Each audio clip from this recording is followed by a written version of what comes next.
AB48 news Gujarat હવે નજર કરીએ આજના મુખ્ય સમાચાર પર। સુરત જિલ્લાના ઓલપાડ તાલુકાના મુળદ ગામે નજીવી બાબતે થયેલા ઝઘડામાં પતિએ પોતાની પત્નીની હત્યા કરી નાખ્યાની ચોંકાવનારી ઘટના સામે આવી છે। મૂળ મધ્યપ્રદેશના નિલેશ મૈડા અને 20 વર્ષીય દુર્ગાએ આશરે 5 મહિના પહેલા પ્રેમ લગ્ન કર્યા હતા અને ઓલપાડના મુળદ ગામે ઝૂંપડું બાંધી મજૂરી કામ કરીને જીવન નિર્વાહ કરતા હતા। ગત રાત્રે રહેણાંકના ઝૂંપડાનું પતરું આડું કરવા જેવી સામાન્ય બાબતે બંને વચ્ચે ઉગ્ર બોલાચાલી થઈ હતી। વિવાદ વધતા ગુસ્સે ભરાયેલા નિલેશે નજીકમાં પડેલા લાકડાના બોથડ પદાર્થ વડે દુર્ગાના માથાના પાછળના ભાગે અનેક ઘા ઝીંક્યા હતા।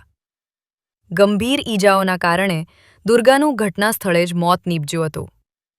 ઘટનાની જાણ થતાં પાડોશીઓ અને પરિવારજનો દોડી આવ્યા હતા। મૃતકના ભાઈ રાહુલ વાસુનિયાની ફરિયાદના આધારે કીમ પોલીસે હત્યાનો ગુનો દાખલ કરી આરોપી પતિ નિલેશ મૈડાની ધરપકડ કરી વધુ તપાસ શરૂ કરી છે। AB48 ન્યૂઝ ગુજરાત સાથે પ્રશાંત પટેલ બારડોલી।